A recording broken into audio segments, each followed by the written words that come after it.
Welcome to Surprisingly, a podcast that's just one stranger sitting down with another. No plans, just vibes, baby. I'm your completely untrained host, Bridget Denahan.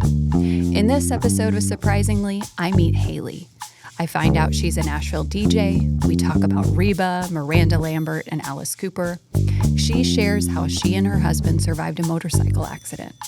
We talk about her new behind-the-scenes music podcast. And we discuss the unspoken rule of handling yourself around celebrities when you see them out and about here in Nashville. Keep your ears here. Okay, I'm not seeing anything on this camera. That's okay. That was his shut the fuck up face. With love. I got this. With love. Okay.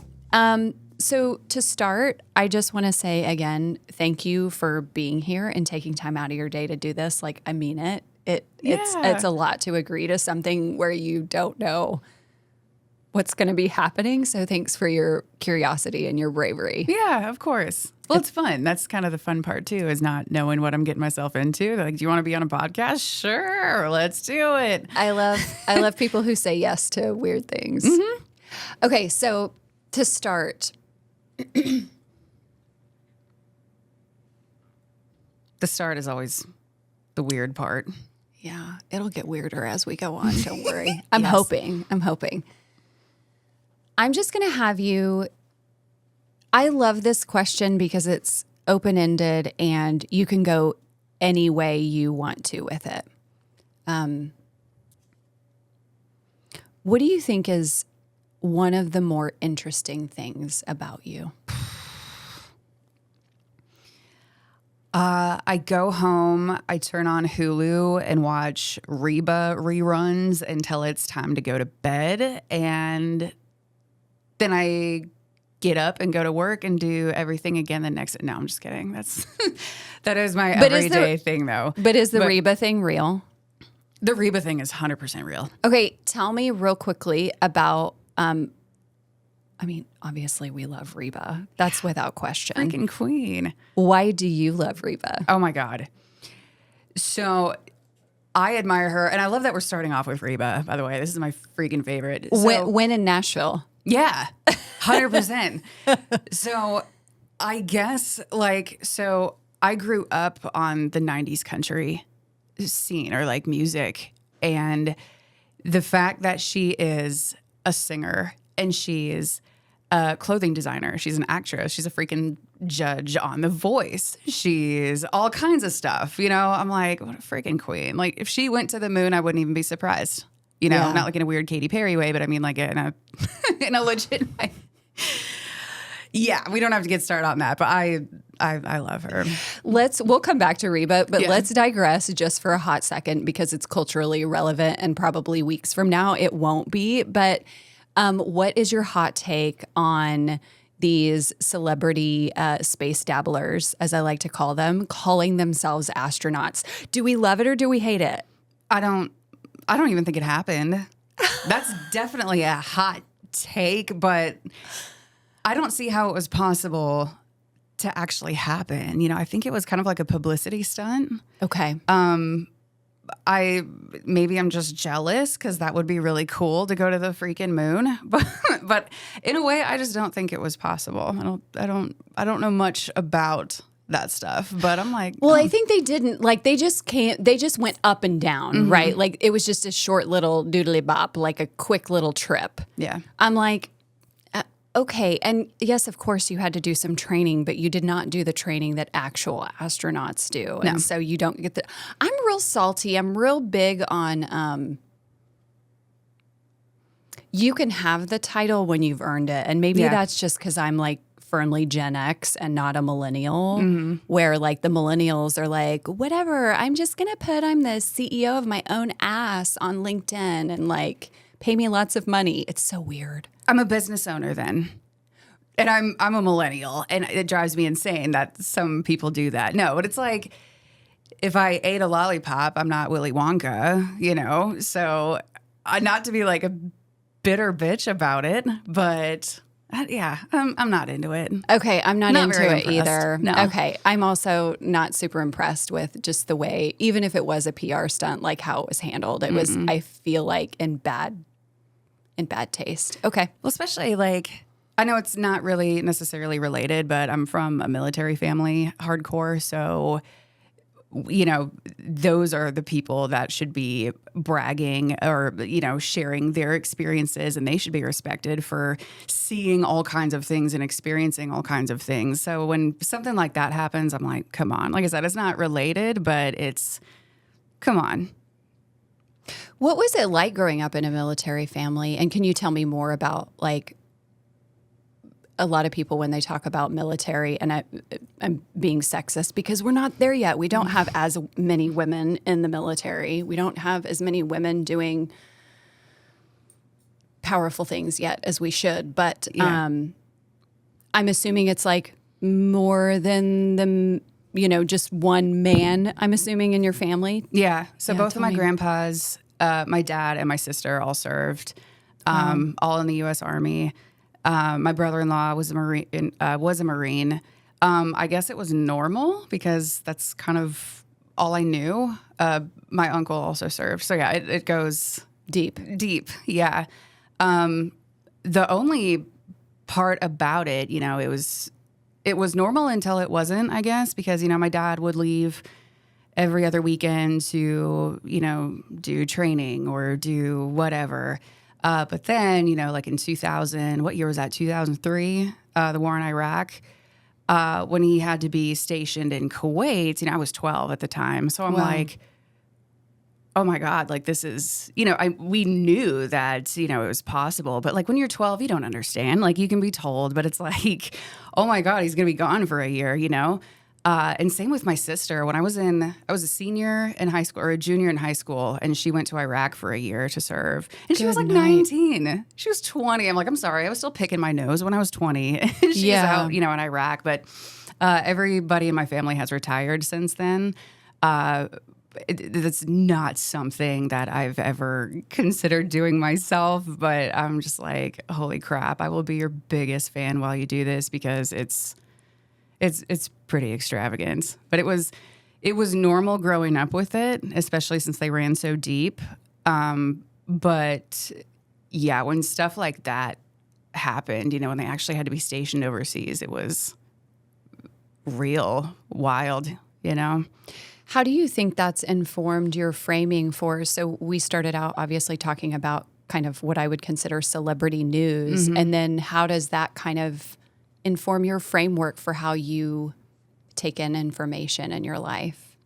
I guess, I don't know. It's kind of like in the back of your mind a little bit. Kind of like, what you see on the news isn't necessarily what you're seeing in real life. Because, my sister, when she was in Iraq, she would call and it was Christmas Day. She called and she's like, dude, they're treating us great. So like, they say like, oh, these poor, and I'm not saying that it's like this for everybody, but for her, she's like, they're taking care of us, man. We have steak and lobster and we have all this stuff. We're like, oh, so it's not as sad as what they're putting on the news. She's like, I can't speak for everybody, but not us. Like, we're having a good day. So, but there was a scary situation where my dad actually never went to Kuwait. He was stationed in Missouri for a year, so because he was preparing to go over, and they said, we're going to go over, we're going to send you over, we're going to send you over, and then finally they're like, you can go home. So I'm like, whew, okay. But my sister actually served a year in Iraq, and she called us one day. So she was the driver for their Humvee, and she called like frantically one day, and she's like, yeah, so the place where we always park the Humvee, they had, there was like a roadside bomb that was planted underneath it, and it ignited. And by chance, I don't know if it was by chance or they sensed something was up or whatever, but they did not park in the same spot that they always do when the roadside bomb went off. So it was like, and she of course was saying like, yeah, this happened. You can like trying to play it off, like, don't worry, whatever. But yeah, you could tell she was super uptight. And we're all just like, what is going on? You know? But we're extremely fortunate in that matter that like everybody's gone home safely. Same with my brother-in-law, being the Marines. He's been all kinds of places. Was he deployed as well? Bunch of different places. He's been to like Africa. He's been to Asia. He's been all kinds of different places. Haiti. It's everywhere. Wow. The stories. Yeah, I bet. Stories. So you said earlier that you knew that wasn't your path. Why not?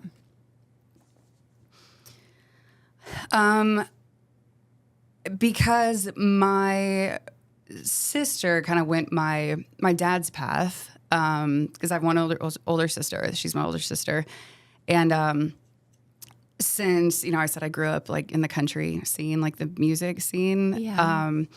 My mom and me and my mom went one way, and my dad and I went the other. And I kind of followed my mom's footsteps. It was a little more appealing to me. Okay. Which is why I'm in radio now. Oh, and okay. She's been in radio longer than I've been alive. So, okay. Yeah, we kind of, it was cool that we followed our folks' footsteps, So, yeah, I still do radio now, and it's been a part of my life as long as I can remember. Need fresh content like social and web assets, copywriting, and more? Visit freshconsumables.com. What did your mom do in radio? On air. Okay. Mm-hmm. And is that what you do as well? Yeah. Okay. And she still does it too. She's been doing it for 40 years. She's like, please don't give my age away. But yeah, over 40 years she's been doing it. Is she in, we won't say her name, of course, but is she in the Nashville community and area, or does she work in a different state? She works in Jamestown, North Dakota. That's where I'm from originally. Okay. So, yeah, she's working at an AM country station currently still. So country through and through for you and your family, or do you dabble in other genres as well? I'm a rock girl now. Oh, you are? Yeah. So since the past 12 years, I've been doing rock radio. Okay. So like, yeah, country, like I also feel like with the genre, probably about 2005, 2006 is just kind of when I started to, go a different direction. Like it wasn't quite the same as it has been, know, because I want to hear about, like heartbreak and stories and stuff like that. And what do you think has changed in country that it's no longer about that? It's turned into pop. That's my hot take. Go ahead. Yeah, no, it has. I feel like this shift, like for a while it was like that bro country, that Florida Georgia line stuff, which is just not, I know it's huge and, it's fun. Like, I know this song sucks, but it's so fun to party to. Like that was kind of the thing. And I'm like, I want to hear about, somebody's dog dying, and that sounded awful. That's not what I meant. But you know what I mean? Or like the old stories of it. True strife. I recently finally read Loretta Lynn's Coal Miner's Daughter. Yeah. And I'm like, those songs, which I wasn't familiar with her work. Mm-hmm. And then I bought one of her records shortly after reading it. And I was like, holy, you want to talk about a life? Like, holy shit. Yeah. It's a lot, and that's what the music is about too. Yeah. So, yeah, the shit. I feel like now with a lot of artists, it's kind of making a comeback, and it's not just like the mullets and stuff that's making a comeback. But it's like, when I look back at all these artists that I listened to when I was growing up, I'm like, it was like porn stash, mullet, cowboy hat, and I'm like, that was it. That was cool, and it kind of went away, and I'm like, it's just not what it used to be, but. Even though I don't really listen to it much anymore, there's still some artists that are like, hell yeah. You're like going back to, am I able to name drop on here? Yeah. Who do you like? So tell me who you have historically, obviously Reba, who you have historically liked, who you've recently started to love, and start with country, and then maybe talk about who you love in the rock and the roll. Yeah. I'm a big fan of Eric Church just because the edge, like not giving a fuck. I just love it. Okay. Love it. Unapologetically himself. Okay. Casey Musgraves for the same reason. Yeah. And there's some that I like Lainey Wilson is really cool. Like I still love Miranda Lambert. We go way back. We can get into that. at some point. That's a story for another time. But it's like, some of those artists, they're still legit to me. Miranda has always seemed to me like you can really feel her soul in her music, and talk about someone who seemingly doesn't give a shit, which I really love that in a woman. Yeah. Same with Casey. I have opinions about her, seeing her specific growth. Not to get too deep into it, but like seeing her deep into it. Well, her trajectory, her trajectory as an artist, and going through the breakup of her marriage and then the subsequent record, and her Star-Crossed album was not good. Are you serious? I'm serious. Oh, now we're fighting. Now we're fighting. now we're just slinging hot takes at each other.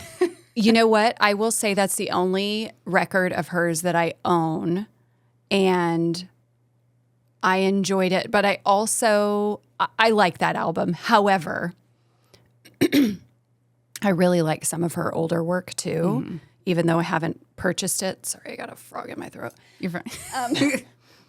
Getting really emotional about Casey. What we should be getting emotional about Casey is how hot she is. I envy her for that. I mean, I hate her for that. It's funny. We haven't talked, of course, why would we, on this podcast about where we are located. Suffice to say that we are located in downtown Nashville, and the producer of this podcast was walking to lunch several months ago. And he was like, pretty sure I saw Casey Musgraves today in a baseball cap. And I'm like, you for sure did. Like, if it looked like her, it was probably her. Like, we're in Nashville. You see people everywhere. Yeah. So. Well, because up on stage, she's wearing like either a like Alice in Wonderland style dress or like chaps or something. She wouldn't be wearing that. She'd be wearing her yoga pants. Yeah, exactly. With a for sure AC/DC shirt or something. Yeah. So some of these people. Certainly, like, you can name drop as much as you want to. You can talk about who you want to, as long as they would be okay with you talking about it. Yeah. No, I wouldn't talk shit about anybody. Yeah. Just, I don't want that reputation. Plus, it's no fun to start. No. Shit.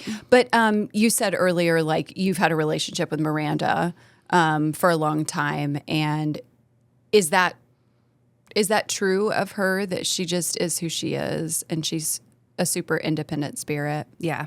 Yeah. It's been, that's something kind of in my past, but it's something that carries with me, I guess. I guess the backstory with Miranda is that when I was in middle school and high school especially, I didn't have a lot of friends. I had some, but I felt like I wanted to do things that nobody else did want to do when they grew up necessarily. Tell me, what specific? Like, when you were a kid, you were like, I want to do X, Y, and Z. Tell me. Yeah. So I was doing radio already when I was 16. So I knew I wanted to do something with music or radio or something. I'm like, I want to be a tour manager for, I don't know, I'll drive a bus. I don't care. Like, I just want to love be in the it. industry. Yeah, I want to be in it.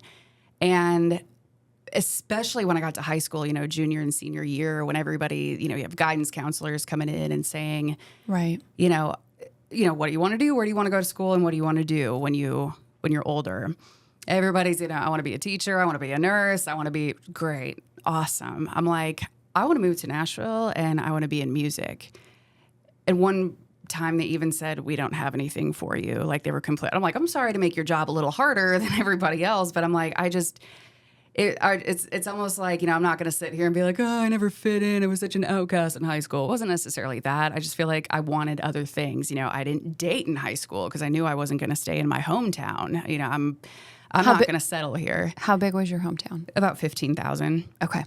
Yeah. So, and I loved my hometown. It was great. I just wanted other things, Yeah. So Miranda to me was one of those people that was like unapologetically herself. And she was different. And she always had that persona to me, like, I'm different and I'm successful because I'm different. So that kind of carried with me. And of course, I was a huge fan in high school. And I started meeting people like, like the fan clubs or the message boards and stuff like that. I started meeting people. Where were you on the internet? I mean, was this Reddit back in the day? Was this Tumblr? Like, where were you lurking on the internet? It was, MySpace sadly was fading out. So it was like. I miss MySpace. I do too. Dude, I went to. Such an old person. Well, that's where everybody learned to code. Yeah. And change the background to blue and make it glittery. I'm like, oh my God, I'm going to be a computer science major when I grow up because I've cracked the code. No, I miss MySpace too. But no, it was like Facebook, and then like fan message boards is where I was meeting these people from all over the place, which sounds weird when I say it out loud, especially when I was 17 meeting these people online. Yeah. And it wasn't as creepy as I'm making it sound maybe. Yeah. But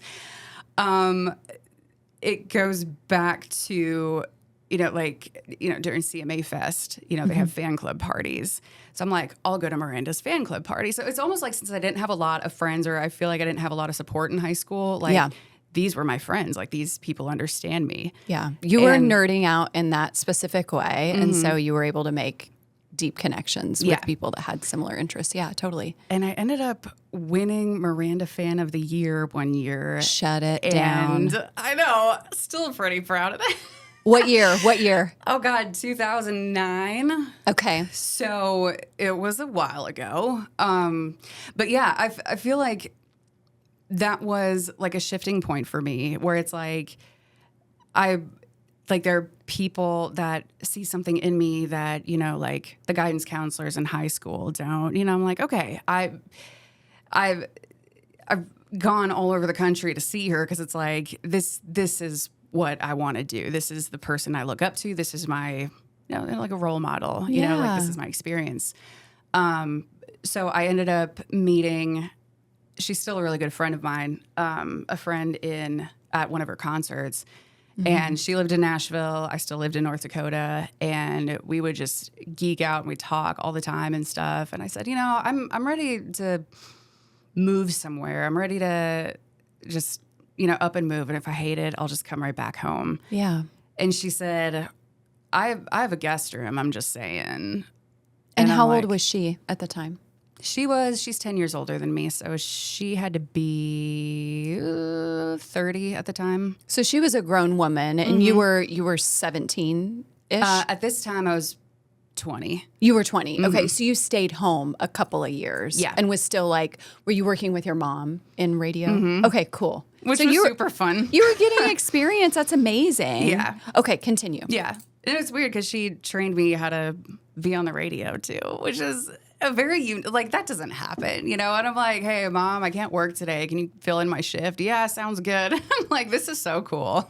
Amazing. Yeah. But, a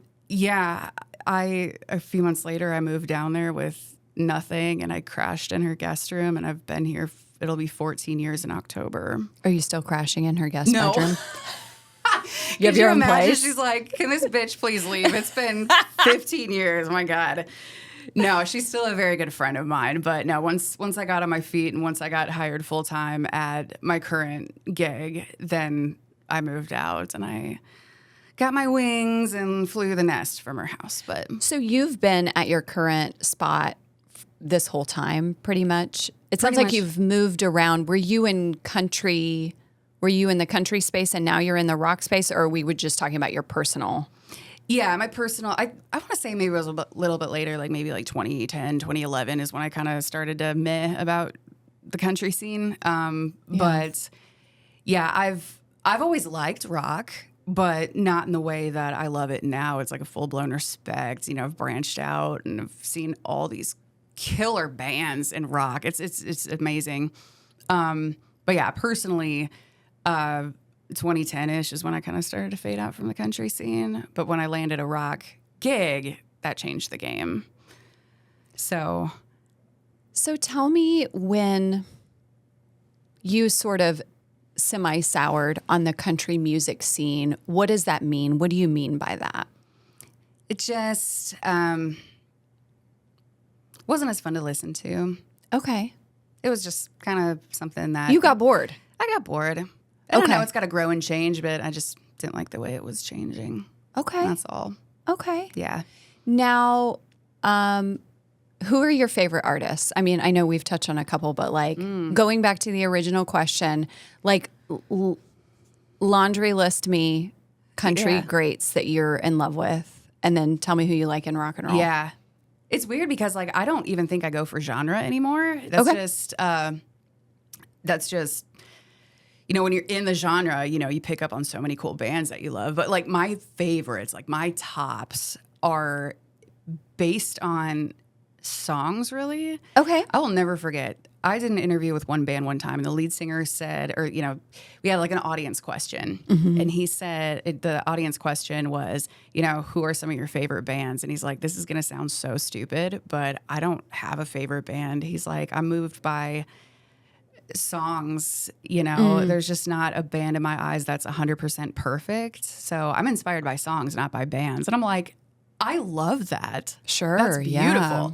So I started thinking, and I'm like, dude, because even my favorite band, like my favorite band of all time is Aerosmith. Yeah. They have some shit songs. It's fine. I can say that. Yeah. But it's like, there's not a perfect band in my eyes. But so I'm kind of all over the place when it comes to genres because some just talk to me differently. But like, with country, like I said, it's like Eric Church, Casey Musgraves. I still love Miranda. Jack Ingram, this Texas artist. I absolutely love him. He had a hit back in, I don't know, 2009, 2010 or whatever. But then he got dropped and now he's like, fuck this. I'm a Texas artist. And he doesn't go past Texas. I love him.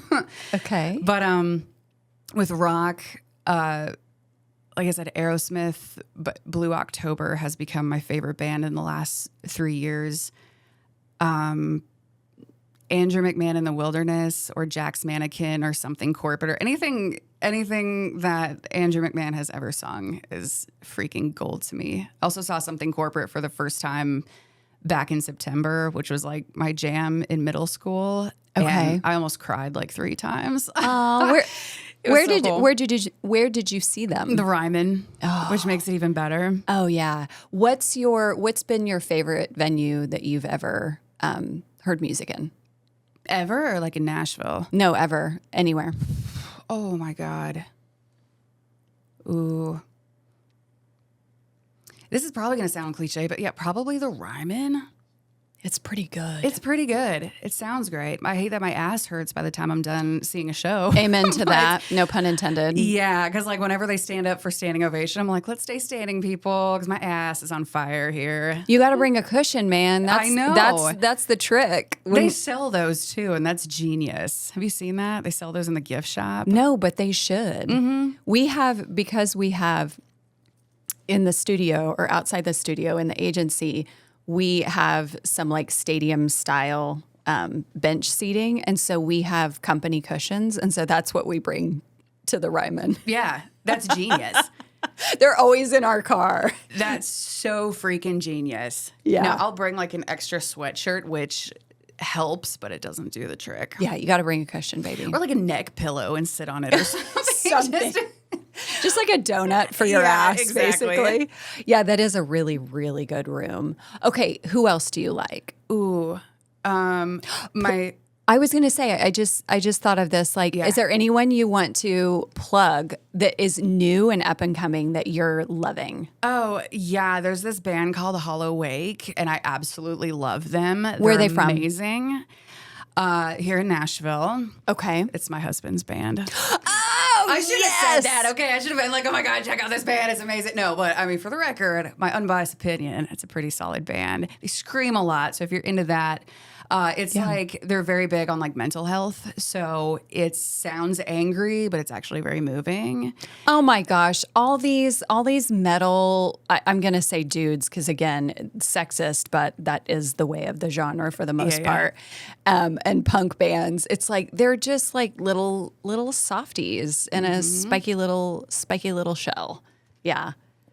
Metalheads are some of the biggest softies I've ever met. Oh, for sure. They will listen to the most god-awful shit and then just go home and cuddle a kitten or something. Yeah. I say god-awful because that's not really my thing. Yeah. Some screaming I can handle. Like right now, my favorite band in the whole world is Beartooth. Okay. Have you heard of them? No. Oh my God, they're so good. Okay. I just saw them back on Saturday. They're amazing. But same thing. It's like they used to have this I hate my life sound, but then they've turned more into a more of like an uplifting. They still have like a similar sound like the screaming stuff, but it's like it's uplifting, and I love that. I love uplifting shit. But it's badass. Where did they play? Bridgestone. Oh. Yeah. Okay. Like open for Shinedown. Like I am really out of it. I'm realizing like my father's 60s and 70s like vinyl collection has just had me by the balls. So I've been like There's nothing wrong with that. I've been like just deep diving in old shit, and I don't think I've listened to a new rock band in years and years, to be honest. So I love this like hot new information that you're dropping on me. But like what? So you listen to classic rock bands a lot? I do. I mean, I like, the typical one. Like, yes, I have some old Aerosmith in my collection, some Stones, a little bit of Beatles. I find them kind of boring. Don't tell anyone. Led Zeppelin. I listen to a lot of Stevie Nicks. I mean, Stevie Nicks might be my Reba. Yeah. Like if I don't know what to listen to, I'm always happy to listen to her. Everybody needs that badass female figure to look up to. She is just fucking righteous, man. Like, I just adore her. My dad got a little bit into prog rock, which I don't love as much. Let's see. There's some Yes in there and things like that. Wham. Genesis. Oh, some Genesis for sure. I mean, Wham was me. Like my folks didn't listen to that. That was way too poppy for them. But that was definitely like my genre.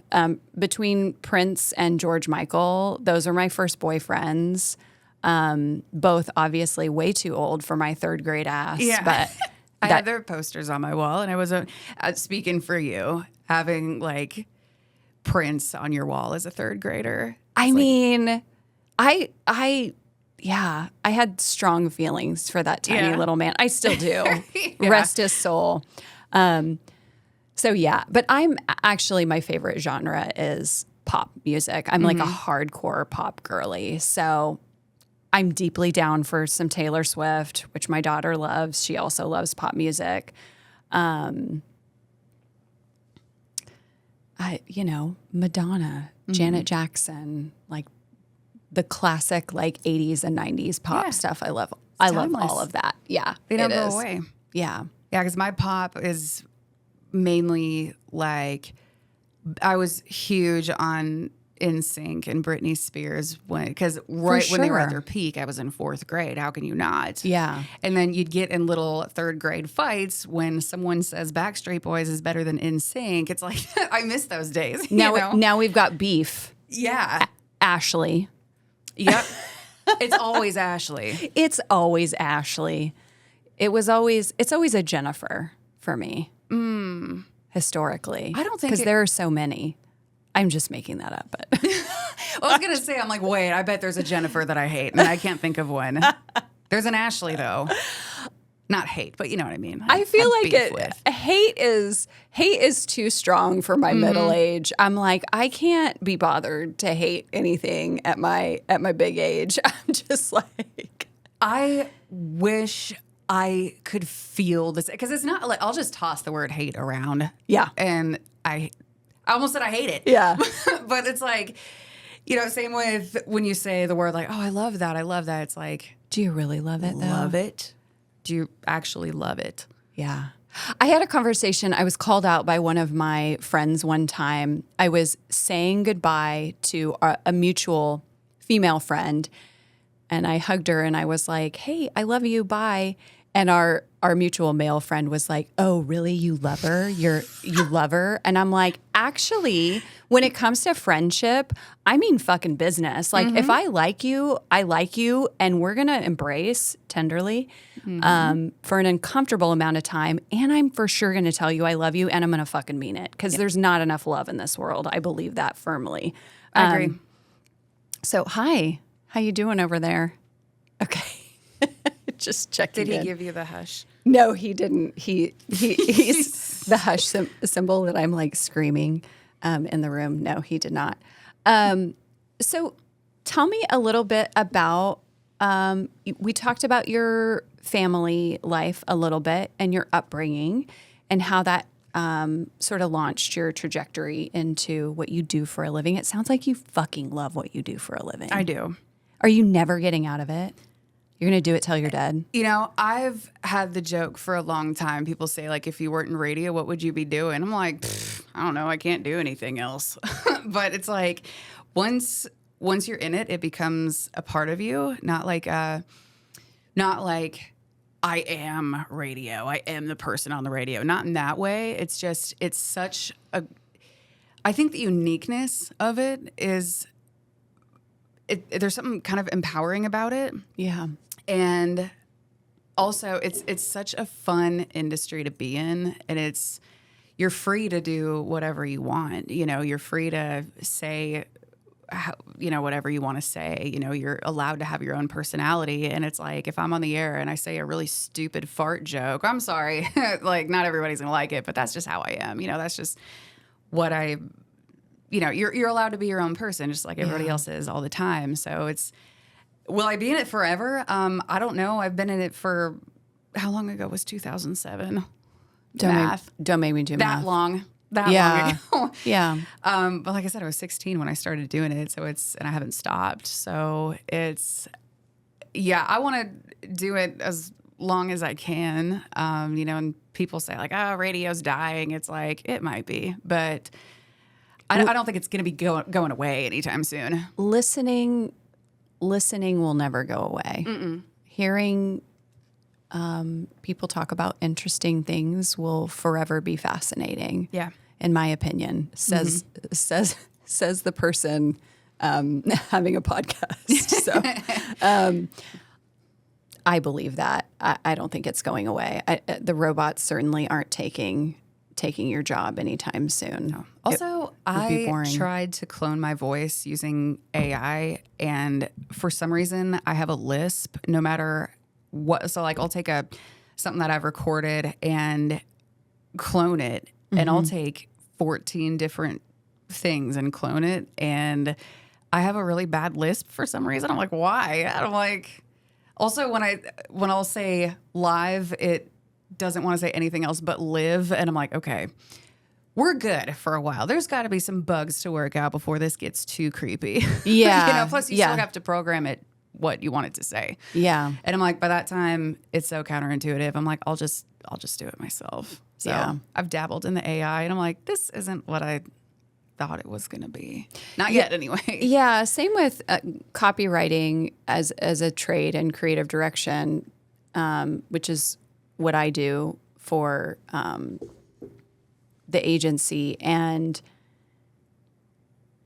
AI is certainly trying to write its tits off and failing miserably. And, even in advertising, that stuff sticks out like a sore thumb right now. You can tell when a human being didn't write it. Mm-hmm. That's not to say it's not going to get better and better, but Jonathan and I were just talking last night actually about it is interesting how AI, we want AI to like dig our ditches and clean our houses and do those things. Why the fuck are we having it make art right out of the gate? Can we not? No. Let the human beings continue to make art and let it do other shit that nobody wants to do. Yeah.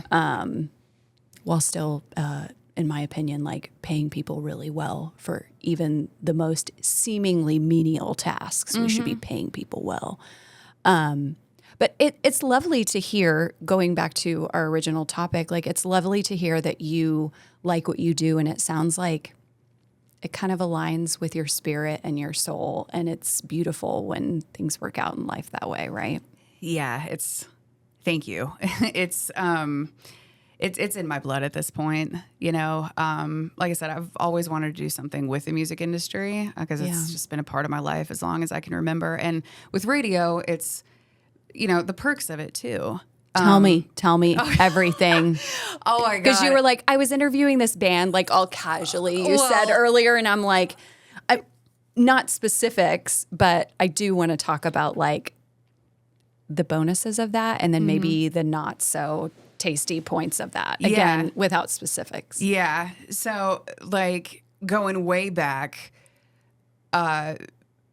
being, you know, my childhood is being in a radio station. So as long as I can remember, my mom had worked the night shift at her radio station when I was younger, and, you know, being on the air until midnight, and I was, you know, 3-4 years old or whatever. She'd dress me and my older sister up in our pajamas, and she'd bring us to the radio station with her, and we'd do that often, not every night, but just like whenever my dad wasn't, because my dad was also a fisherman. So when he had to do some work at night, she would bring us to the radio station with her. Like a professional fisherman? Yeah, well, he worked for the Game and Fish.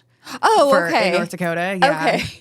Yeah, so no, like a professional fisher. He's Yeah, just he like, was on. speaking of you and me go fishing in the dark. I'm like, I bet he hates that song. Who doesn't? But I mean, it's an earworm. You hear it all the damn time in this town. Yeah, you do. But yeah, it's because, you know, one of the perks of radio is, you know, going to concerts and going backstage. And so I won't remember this, but apparently when I was 2, I was a toddler of some form, but I was backstage. So this is when Achy Breaky Heart was it. Speaking of posters that you had on your wall, Billy Ray Probably. also wanted to smooch him as it's so gross. As a grade schooler. Yeah. So gross. Gross. Gross. But probably Billy Ray Cyrus. I probably had some like nerdy somebody like Tracy Lawrence on my wall. I don't know. Listen, Billy Ray was something back in the day. Oh, yeah. He was cute. Mm-hmm. Back in the day. Mm-hmm. Anyway. So apparently, so my mom and dad are like very opposite personality-wise. My mom is very fun and bubbly and outgoing, and my dad is the strong, silent type and like big softy, but on the exterior, it's almost like nothing phases him. You know, he's so cool, calm, and collected all the time. And he's also very sarcastic and very like, he's funny without even realizing it. Like he probably doesn't even realize how funny he is. But apparently, my mom took me to a Billy Ray Cyrus concert when I was, you know, we'll say 2.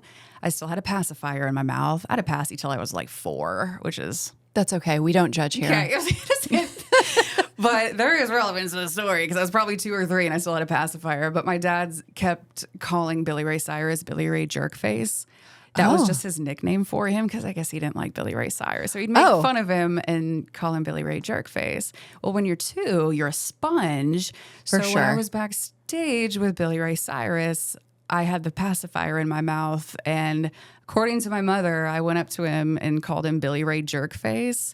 But since I had the passy, he couldn't understand me. I guess he's like, thank you so much, sweetheart. And my mom's sweating her ass off probably in this moment. Amazing. Yeah, like I said, I don't remember it, but my mom's been telling me that story as long as I can remember. So when you think of Billy Ray Cyrus currently, does your brain just automatically plug in Billy Ray Jerkface is what I want to know. Oh my God, it's sometimes yes. Just sometimes yes. I don't really have much of an opinion on Billy Ray. I loved him when I was a kid. Sure, but he was a smash hit back in the day. I mean, it's amazing, and he's still doing things that are getting him in the news. I think he has a new lady love in his life. I read a couple weeks ago. I'm not super big on celebrity gossip, but I did encounter that and wish I hadn't. Yeah, but. This is information that I didn't ask for, but now I know. No, it's here. Actually, I think one of my best girlfriends just screen grabbed the Instagram post, sent it to me and just said in all caps, and you know this tone as like a new Southerner, not born and raised, but a new Southerner. It just said in all caps. It was the relationship launch post. No, ma'am. Like, say no more. Yeah. Plain and simple. Nothing else needs to be said. And I think I just replied, no, ma'am. Yeah. Yeah, that's it. That's all you need to say. That was our Billy Ray discussion. Yep. So what do you think some of, obviously, the bonuses of working in your industry are going to see concerts, going backstage, talking to ultra famous musicians and up and comers. What's been difficult about being in this industry for you? I am extremely hard on myself. Okay. So, and this, I'm not going to go down the rabbit hole of, mental health and stuff like that, but I do have a lot of social anxiety. So You're doing great, by the way. thank you. You're doing great, sweetie. Yeah, I mean it. Yeah, thank you. I'm used to talking into a microphone, so it seems like nothing, but it's like, when you have an opportunity to talk to Slash, it's like, oh my God, I better not mess this up. And it gets to you, and that's just me personally. But it is a lot, kind of like being in the public eye too, is not as, you sign up for it, when you're in this industry or whatever, but it's like, yeah, I do have a lot of social anxiety, and if something doesn't go perfectly, I'm really hard on myself. But, Really? that's, being with the perks, like when you're on the air, it's, you're in your little studio and you can kind of craft it however you want it to be. But the extra stuff, am I going to say something stupid? Am I going to trip and fall on my face? Am I going to say something really dumb in this, stuff like that. Yeah. That's been the biggest struggle for me. It probably won't go away, but it's like, I also heard the advice, like if you're not nervous, then that probably doesn't mean you care as much. So I lose my shit before every interview. Really? Yeah. And it doesn't matter if I'm interviewing Slash or the drummer for, I don't know, some band that nobody's heard of. Yeah. I want it to go well. So I really psych myself out a lot. And, it doesn't matter. I get nervous all the time. Were you nervous today? Yeah. Really? Yeah. I'm kind of nervous right now. Really? It's weird. Do you need to do anything? Do you need a wiggle? You need to take some breaths? Do you want a hug? I'll do any of that. I'll wait for you to do any of that. I'm going to sit in a different... Yeah, girl. You can take your shoes off. You can take your... yeah. Please get comfortable. My shoes are dirty. Does that matter? We don't care. Okay. Shoes are always dirty. That is You're the right. nature of shoes. Right. Apparently these shoes are washable, but I've never washed them before. That's fine. Okay. Are they comfortable? They're so comfortable. See, I don't even have shoes on. Yeah, I've like sandwiched myself in here as well. See, I'm going to do it too. Now you're inspiring me Yeah, to I just know. wiggle all the way. It's so nice. So nice. Yeah. I'm just going to go back to the cross-legged. Also got these shoes for $20 at Kohl's. They were on clearance. I Really love proud of I them. love a large retail discounter. I'm not going to lie. $20 shoe. Yeah, they do look comfortable.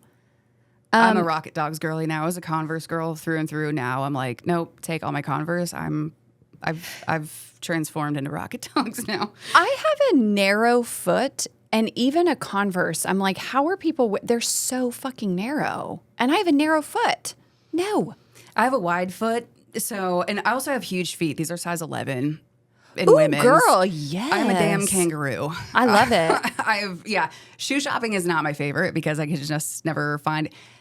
I'm also 5'10", so heels, no, absolutely not. First of all, I can't fit my giant foot in a pair of heels, and I don't want to be 6'5". So Yeah. I have a lot of these in my closet.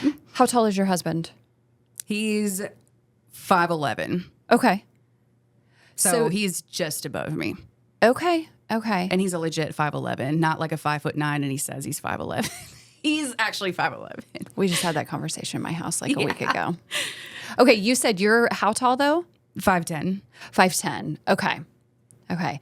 Do you care if a man is shorter or taller than you in the back when you were dating? Yeah. And I just say that not on him, it's because of me. Because I guess being tall has been kind of like a self-conscious thing. It's always the tall person. Really? Always. I'm also, so it's me, my mom, my dad, and my sister. I'm the youngest out of all of them, and I'm the second tallest. Oh, wow. I got my dad's gene for sure. He's 6'3", 6'2", Okay. or 6'3". Yeah. My mom is 4'11". So when she looks up and says, "This is my youngest Hayley," and I'm a whole foot taller than she is. And then my sister is like freaking normal at like 5'6".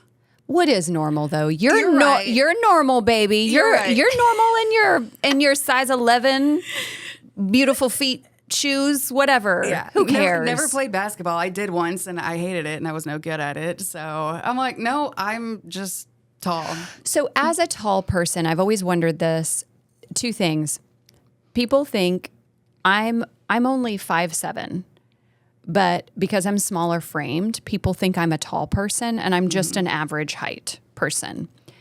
I never notice if someone is tall or short. Like you just telling me how tall you are, I'm in my brain going, I stood up and met you and I did not notice that you were tall. Yeah. So it's funny that as a tall person, you notice people's height. And I think the people that I've talked to, it's either if you're shorter than average or you're taller than average, you are a person in the world who notices height. Yeah. Because you're aware of yourself. Yeah. Yeah. I mean, it has its perks. Like, the top shelf at a grocery store, it says, That's "Please all ask you. for assistance." I'm like, I got this. I You don't need are this. you are I'm the assistant. Yeah. But no, like going back to when you said like dating or whatever, it was not on him. It was almost just like a self-conscious thing that I had. Yeah. Or I just don't want to feel like I'm towering over him. Yeah. Because I'll also notice that my posture is really bad just because I don't want to be like the tallest person in the room and stuff, like when I stand up. So it's like if I'm next to a guy that's like here on me, I'll like crouch down. You'll shrink yourself. Stop doing that. I know we know, just but met, but stop fucking doing that. Isn't That's it serving no one. Isn't it so weird how we do that to ourselves? Something that You shouldn't. you would never notice about Yeah. a person is like such an insecurity sometimes. It's so weird. Yeah. I don't know why we do this to ourselves. Well, so going back to feeling slightly insecure and having social anxiety, is there anything that you do for your job specifically to prepare for a situation? And you said it's often when you're doing interviews and things to prepare yourself mentally and get in that headspace. I guess I tell myself that I also use like a lot of outside resources, like my husband. I'm like, oh my God, I'm so nervous. Or my best friend. My best friend is the biggest freaking cheerleader. And she'll be like, "You got this, queen." She's like, "Can I call you and tell you how amazing you are?" Like that stuff like gets you hyped up. But like internally, it's like, what's the worst that could happen? Like, you've been doing this how many times? Like, you almost give yourself a pep talk. It's like you've been doing this for so long. It's like you have this opportunity. Don't psych yourself up. What if it sucks? Okay, then it's fine. You can edit it. You can delete it. Whoopsies, I forgot to hit record. Like, it's not the end of the world, So you kind of, just give yourself a little bit of a encouragement boost. And I also like to look ahead of time at how the person that I'm interviewing is by looking at other interviews. So it's a little bit smoother because you have the people that give one or two word answers, and then you have the people where you can't get a word in edgewise, and it's just a seeming just very smooth conversation. And you look down, it's like, oh my God, 25 minutes have gone by and I'm still talking to this guy, So it's like I like to know what I'm getting myself into just so I'm prepared. So you prepare in that way and you lean on your people and a lot of positive self-talk is what helps you. Yeah. And same with like even stage announcements, which I want to shit my pants before I do any stage announcement. And if it's not perfect, then I dwell on it and it's so weird. It's so weird. And I'm not really like that insecure of a person, I guess. It's just having there are certain things, I guess, it's like when you have this opportunity, it's almost like, don't mess it up. It's weird. But overall, like I'm not really a self-conscious person. Some insecurities, obviously, we all do. Yeah. But when it comes to certain things involving my job, it's almost like they asked me to do this, so I better make sure it's perfect. It goes well, and then I end up psyching myself out. It's so dumb. It's so dumb. But it's natural and it's human, and it goes back to that positive self-talk where it's like, what is the worst that could happen? Mm-hmm. Like, you could fuck it up and no one's going to actually care. They won't care. No. People move on. It's not a big deal. Yeah. Yeah, I think that's helpful. Tell me, so you mentioned your very best friend. How did you meet your very best girlfriend? We worked at a brewery together this was 2017 when we met. You love a year. You can't do math either, but you love a year. I can't. I'm a dates person. I know. I hear that. I know. I can tell you exactly what happened in the year of 2017. I can tell you who I was dating, how I felt, the clothes I was wearing. Are you a journaler? No, I need to be better about that. I started recently. Okay.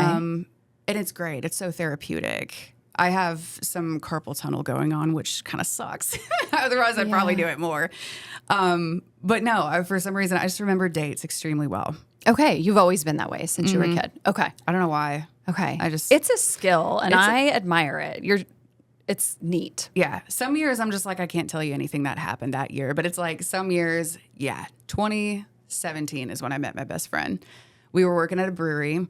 And I remember it was my first shift, and I didn't know how to do anything. I had like a quick crash course on how to run the register, but that's it. Like, I didn't even know how to turn the lights on in the brewery. And I was the only one there. I was opening on my first shift, and I'm like, oh my Holy God, moly. I don't know what to do. So she was one of the shift leads, or one of the managers. Okay. And so when the brewery actually opened for the day, she came in and there was like a line forming, and I'm like, please help me. I don't know what to do. And she's like, I got you. It's fine. It's fine.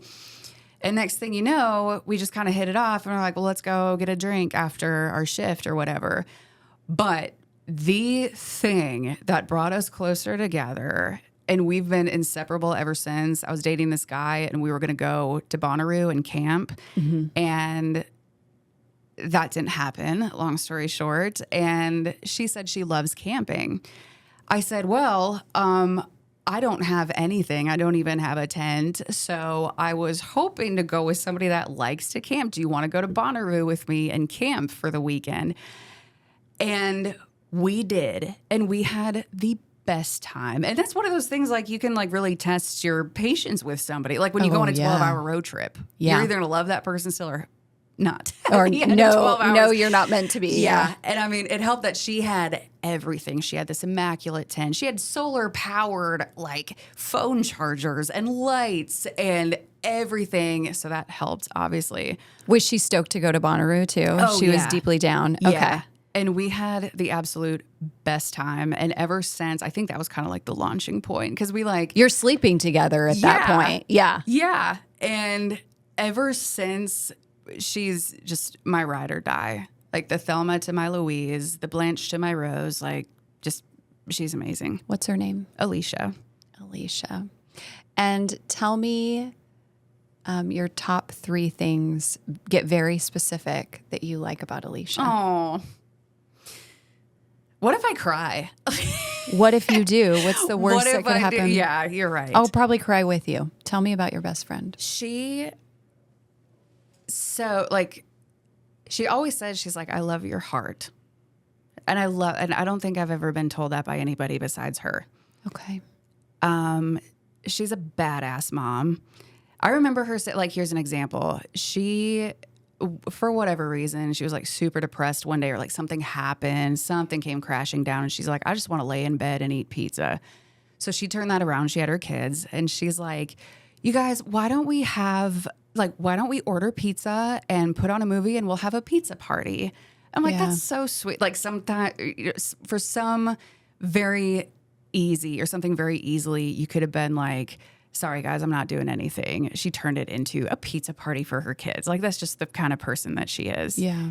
And oh gosh, what's something else? She Take your time. yeah, she's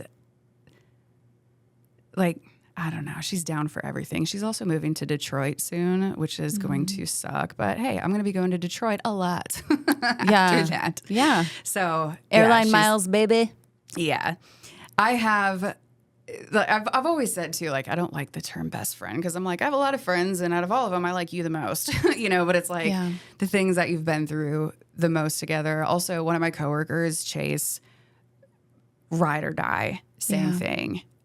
We both started at our current job. We're both, coworkers. That's how we met, obviously. Yeah. But we've been through so many things together and like have grown in the company together. And then my other friend, Carrie, we met when we worked at the Opry together. We used to work at the Grand Ole Opry and, being music, just scene. But still inseparable friends. So it's like I have my small group, my ride or dies, Yeah. I sometimes call those your bottom bitches, which is yeah, terminology from the sex work profession. Sex work is work. of course. But it feels like those people in your life it almost feels cheap sometimes to call someone your bestie or your best friend. Sometimes I'll call mine my sisters, even or my soul family, because not all of my besties are women, and it feels like when you meet someone that you connect with on that level, it's deeper than best friend, right? Yeah.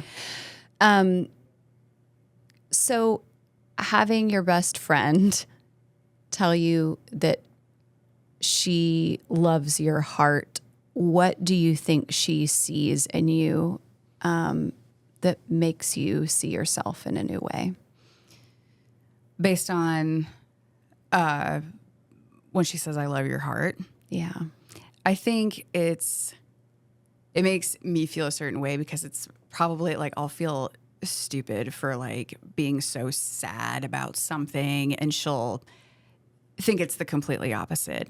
It's like, no, not a lot of people would cry over that, but that's why I love you. And it's like your heart is so unique, I'll watch like a dodo video, like those animal videos where they're like on the side of the road and now they have this new life or whatever. I'll sit there and bawl like a little bitch and don't judge me. And she's like, I love your heart. I think that's so sweet. And my husband says that too. He's like, I love that you cry about cats that aren't even ours. Yeah. I thought that was so sweet when he said that. But yeah, hearing stuff like that instead of like, oh, I love you. Oh, I love you. Oh, you're amazing. But like just certain words just kind of hit closer to home, and that's definitely one of them. It's the language of, I think there's a difference between someone loving you and someone understanding you or someone seeing you, right? Yeah. So I think that's part of the difference as well. How tight or wide is your circle?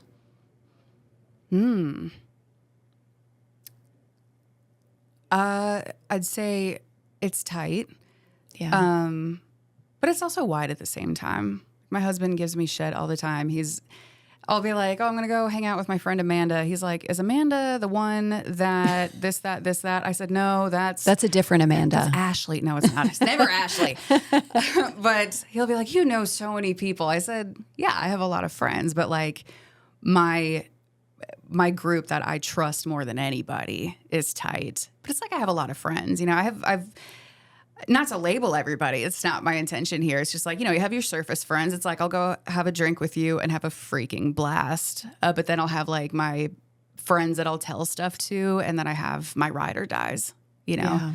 So I think that comes with age too. Like the older you get, the smaller your circle gets. And I don't think that's necessarily a bad thing.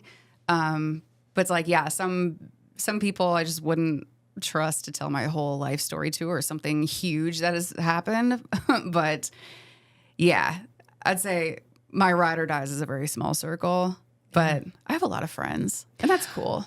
I imagine you would have to have a lot of friends being in this industry and in this scene for so long, knowing so many people. You probably can't go anywhere in this city.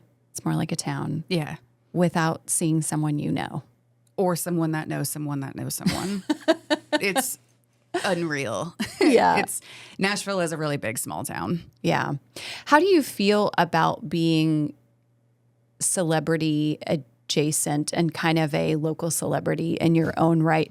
And just, again, to reiterate, I don't know who you are. I don't know what station you work for. I know nothing about you.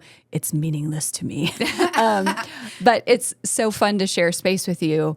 What is it like when you're out and people recognize you or people want some of your time or they want to talk to you and you're like, I'm just trying to get my groceries. Thank you. What's that like? Yeah. It is. It's so weird because it's, like I said, you're in your own little studio doing your thing and you're speaking to the masses. It's really cool. It always happens when I'm never expecting it. One time I was waiting in line to pick up my birth control at 1:00 in the morning. Like you do. Before COVID, obviously.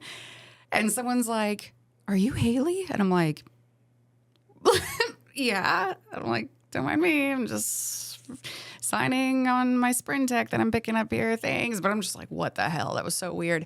And then more often I've been getting people that are like, "Do you work for so-and-so?" And I said, "Yeah." "Oh, I recognized your voice." And I'm like, so they didn't even know what I looked like, but they recognized my voice. And I'm like, that's next level. That's wild. I didn't think I had that much of a distinct voice. But yeah, it's cool. It's also kind of confusing because it's like, you're, like I said, you're speaking to the masses, but it's like, do people pay that much attention? I guess they do. I guess they do. I mean, if I were, I don't really stop anybody. I'll probably say, "Hey, how are you?" If I see somebody that I recognize, like a famous person or whatever, I'll recognize them. Sometimes I won't say anything, or sometimes I'll just be like, "Hey, how are you?" Just say hi. Casual, just to say it. But also sometimes it's like, when you're in a weird spot, it's like, oh my God, I hope I wasn't an asshole to that person. Or if they say, "Oh, I met you at whatever." And I'm like, was I drunk? Hopefully I wasn't in a bad mood or anything like that. Or you meet a lot of people Yeah. and it's like what might have been special to them wasn't a standout moment for you because you might have seen 30 people that day. Yeah. Yeah. Yeah. But it is really cool. It's just almost like I said, I get hard on myself too. So I'm like, why are they coming up to me? Or you just kind of like question it or whatever. I'm like, I'm just on the radio. I didn't save anybody's life. I didn't. But it's so weird. But you're entertaining people and you're building community in that way. Don't sell yourself short. I mean that. It matters. It matters. How you move through the world and what you do matters. Thank you. Even though it's something is beeping, it's a camera. It said powering off. Okay. Let's take a break. Let's check the time. I have to pee. Do you also have to pee? I'll pee too, yeah. Okay, we'll all be peeing. Okay, There's sounds a good. peeing situation that's going to be happening. Hayley, would you give a clap towards your camera? Yes. That wasn't a solid clap. Oh, yeah. That also wasn't a solid clap.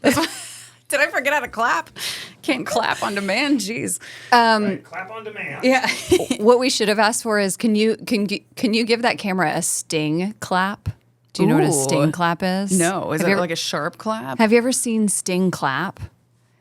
Treat yourself tonight. Go Okay. home and just Google sting clapping. Okay. He claps like this. Like a toddler. I feel but, that would make but honestly, a listen to solid it. sound. Yeah. It's has some. That's a clap. Oh, that. It kind of hurts. You gotta do fingers into. I like a finger in a palm. Okay. Yeah, that was a good one. My sleeve got in the way, so I was like, It's a dampener. It's a natural dampener. Okay, are you comfortable, cozy, relaxed? Okay, Yes. perfect. I guess this is my comfortable stance, just cross-legged like this. You do you, honey.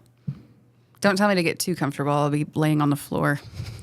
Are you okay? So are you a floor sitter? Yes. I love a floor sitter. Yeah, me too. Mm-hmm. I'm also an awkward squatter. Like if I'm in a room, I've done this in meetings too. Like if everybody's standing, I am not a stander. Mm-hmm. I will pop a squat in a meeting, at a concert where everybody's unfortunately probably farting at any given point, and I'm right, my face is even with your butts. Yeah. But I can't stand for very long. It hurts my back, man. So I'll just squat.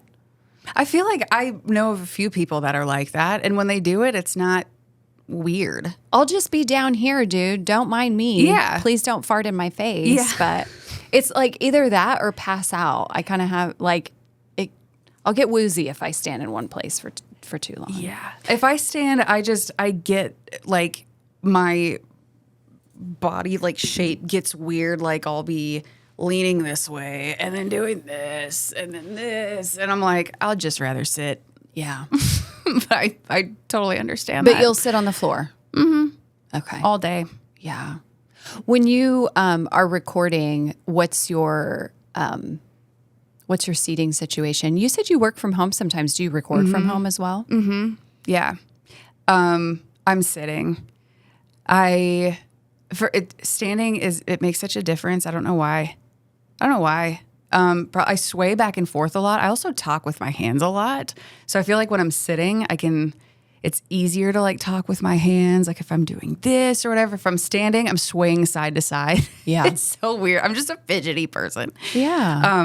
At home, I first of all need to invest in an actual like computer chair because my office and my house is like super moody and dark, and it's like painted dark gray, and it has all these like gold. It's like dark green and gold all over the place. I freaking love it. It's just moodiness just threw up in my office, and I love it. So therefore, I have this accent chair that I sit in, and my shoulders are on fire by the end of it. But it's like, you know what? I love this chair. It looks so good in my office. And I'm like, give your damn shoulders a break and get a new chair because it's not working.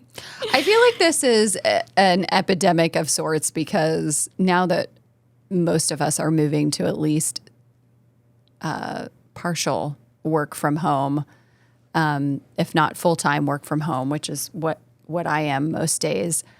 I also have been doing it for over 3 years and have not purchased myself a proper office chair. It's fully the dining room chair, which is nobody's friend. Yeah. And yeah, I'm actually going to physical therapy for the first time for my broke-ass shoulders and back pain next week. Oh, good for you.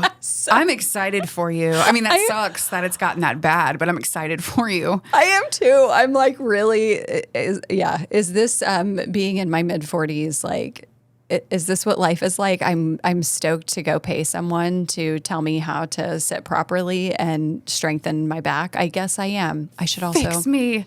probably just buy that office chair. Put me back together. I'm broken. I'm glad I'm not the only one. So before we took a bathroom break, we were talking about what it's like kind of being recognized in the community. As we covered earlier, we are in Nashville. And so being in Nashville, I know I can count on maybe 7 fingers the number of celebrities that I've seen in Nashville while out and about. And there is an unspoken rule in our community. I know what it is. You know what it is. I'm going to let you tell the people about it. Don't say shit. Don't bother them. I also feel like it kind of depends, right? Like if it's like in the setting, if they're at the grocery store, you don't say anything. And if you do, make it super nonchalant, even though they've probably, excuse me, sir, where can I find the Trick cereal? Like you came up to me just to talk to me. You know, I wonder how often they get that. Where it's like a pretend reason to talk to you. Mm-hmm. Yeah. Yeah, but otherwise you just don't say anything because this is their home. This is this is where they can go out and about and nobody bothers them. I've heard a lot of people, like, they saw Keith Urban at Starbucks and they just let him do his thing. They don't even look at him. They don't gawk at him the entire time. But then you text everybody you know, it's like, oh my God, guess, because it's exciting, right? When you see somebody out in the wild like that, it's exciting. When I went and saw a show at Bridgestone last weekend, John Galecki was standing right next to me. And of course, the music was loud, so luckily nobody heard me. But I turned to my husband, and my brain farted, and I couldn't think of his name. But I'm like, that's the guy from Big Bang Theory. Yeah. But I'm like, I wouldn't have said that to his face, like, hi, oh my gosh, hi, Leonard, I'm Hayley. Like, he was with his family, so I'm like, I'm not going to bother him. Yeah. But that's the unspoken or the unwritten rule in Nashville is you leave him alone. Yeah. Yeah. Yeah. Who have you seen? You just shared one, but who have you seen over the last several years that you've been here that kind of shell-shocked you, like gave you one of those? Yeah, it's funny because someone you weren't interviewing for work. Yeah. It's funny because, like, I talk to my grandma all the time, and she's like, have you seen any famous country western singers? She's so cute. She's so cute. But I'm like, because when I first moved here, I feel like I saw him all the time. Yeah. But now I just quit paying attention. Like, if I'm at the grocery store, I'm there, I'm tunnel visioned. I'm not a very observant person as it is anyway. So I'm like, I'm not there to check out and see who I can see at Kroger today. I'm there to get my shit and leave. Yeah. But when I first moved to town, before I got my radio gig, I worked at Best Buy in Brentwood. Black Friday, would not recommend. It was awful. Okay.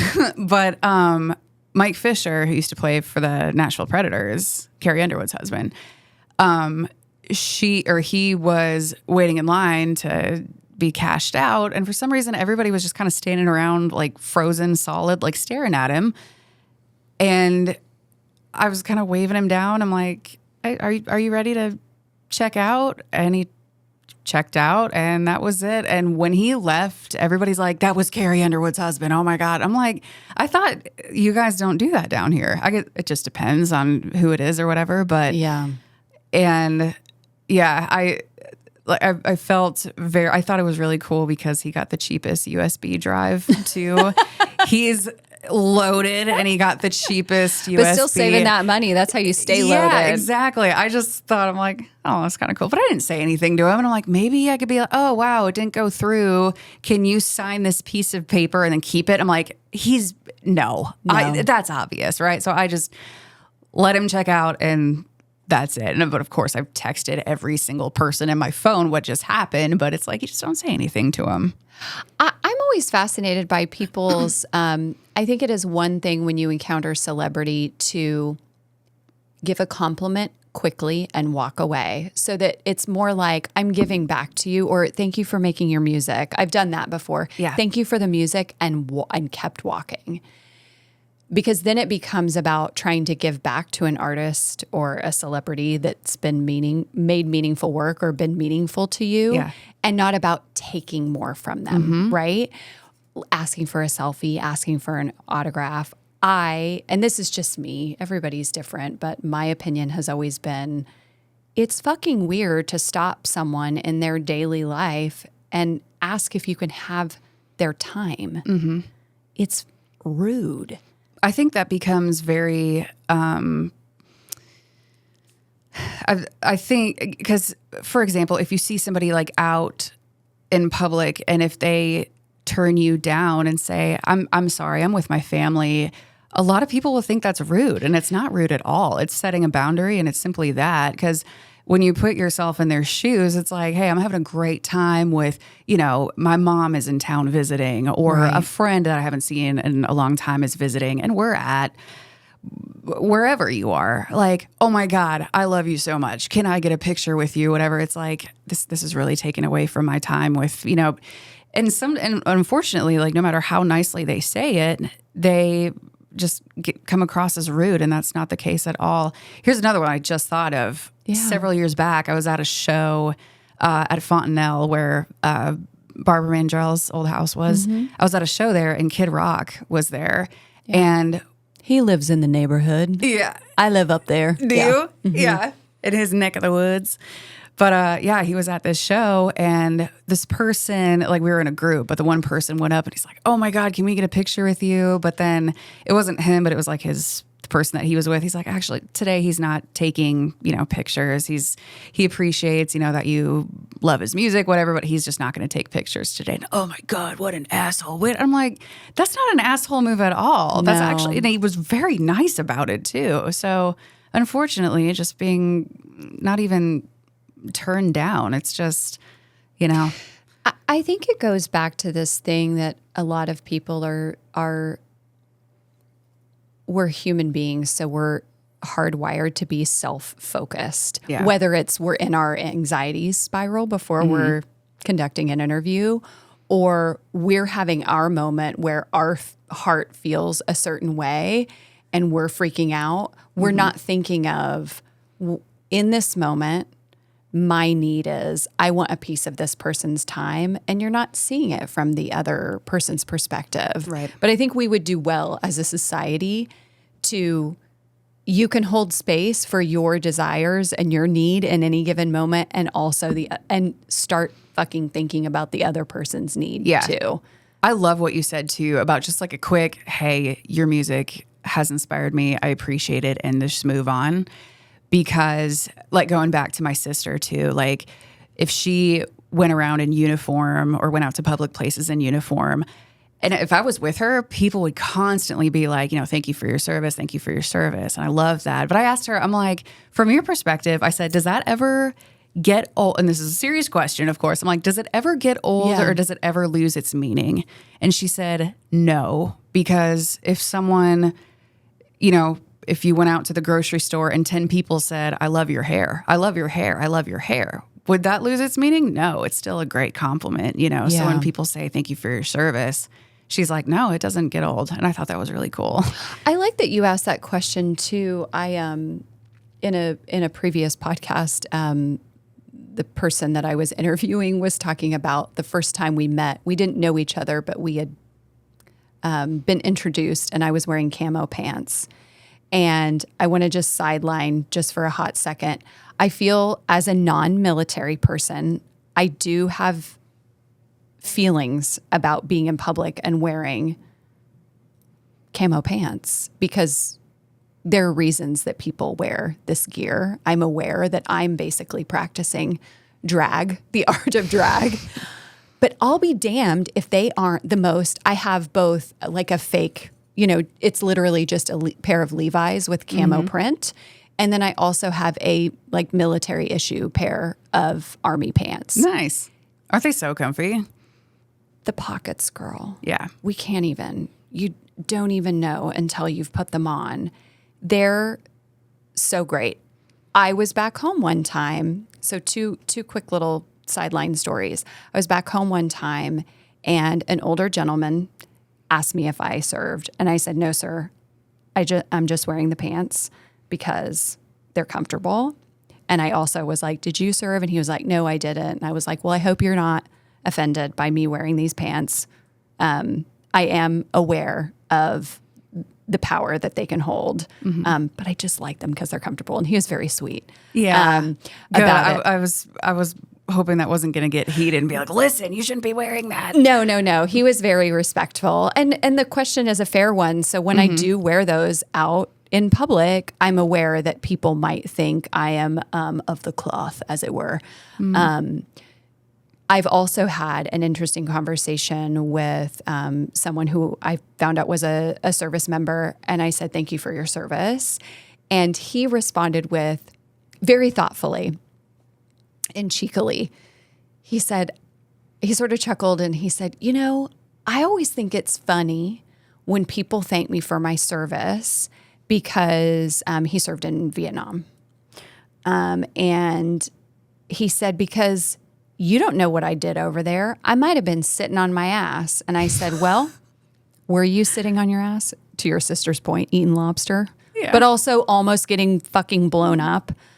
And he said, actually, he's like, now the conflict was horrific. Obviously, he wasn't minimizing it, but he was like, "I spent a lot of time in an air-conditioned office is what I did.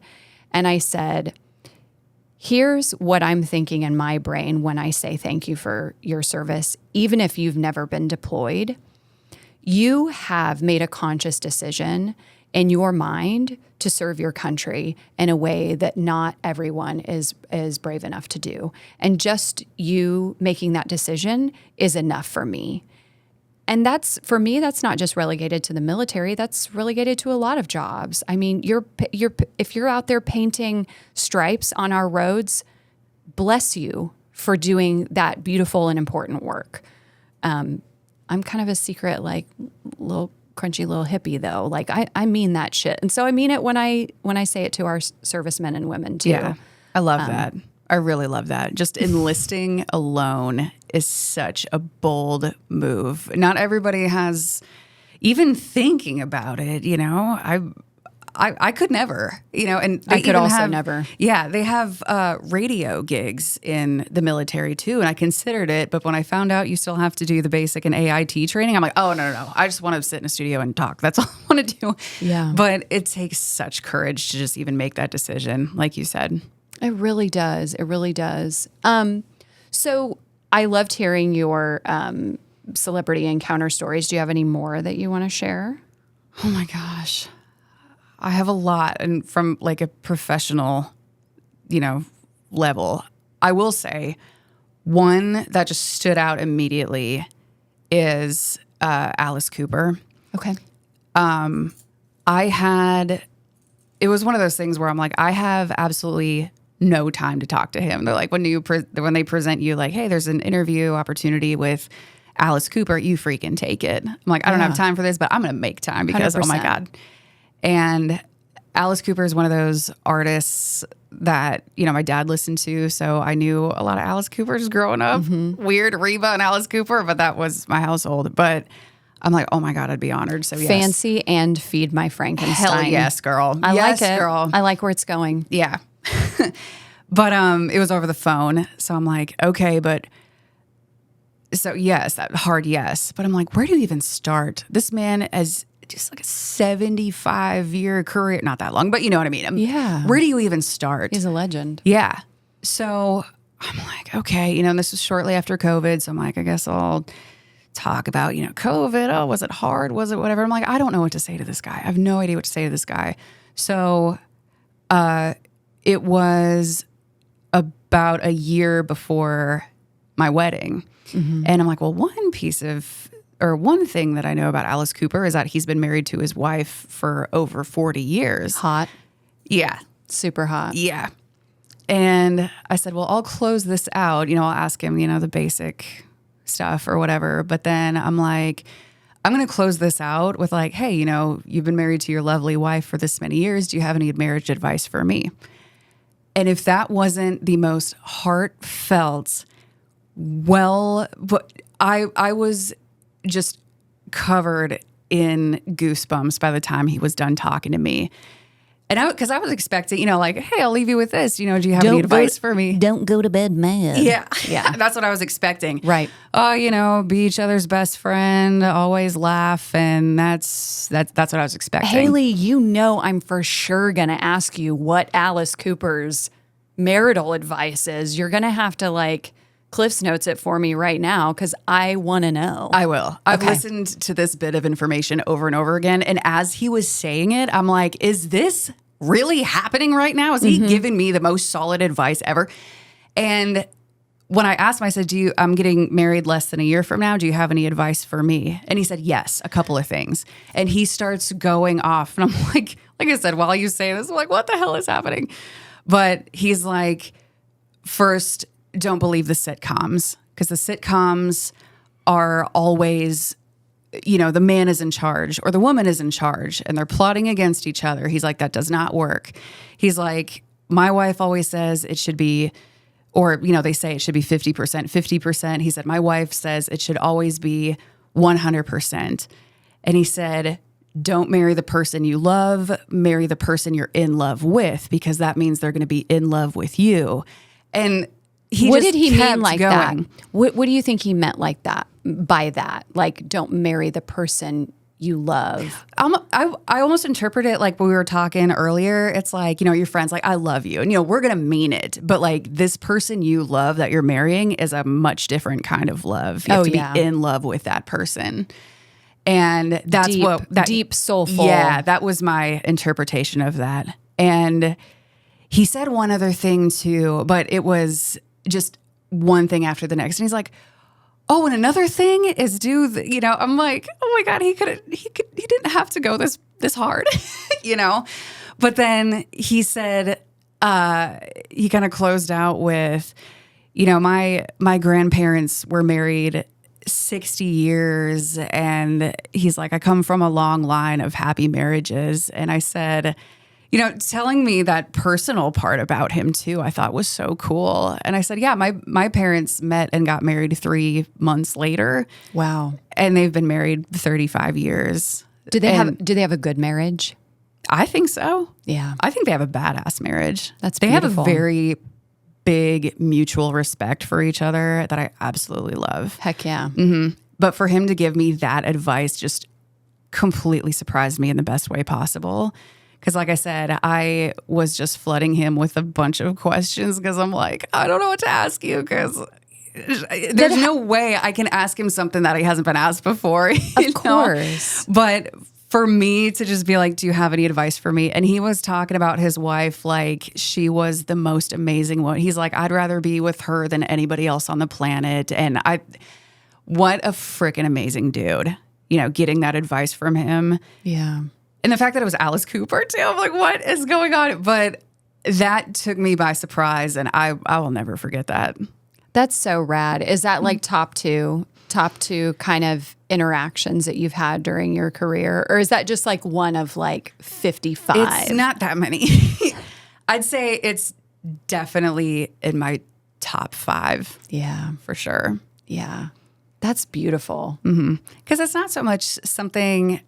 my big takeaway is if it's a good encounter is, you love this person, you listen to them, you're a fan of them, but when they show you a side of them that's just unforgettably cool, it says a lot about them, And, it's not all, conversations or not all interviews are like vibing, So it's like, it was a little, slow in some spots. That doesn't mean it was like a bad interview, bad encounter or anything like that. But it's like for them to show that side of them is so cool, What, being a married person now and hopefully taking Alice Cooper's advice. So far, so good. What have you learned about marriage so far?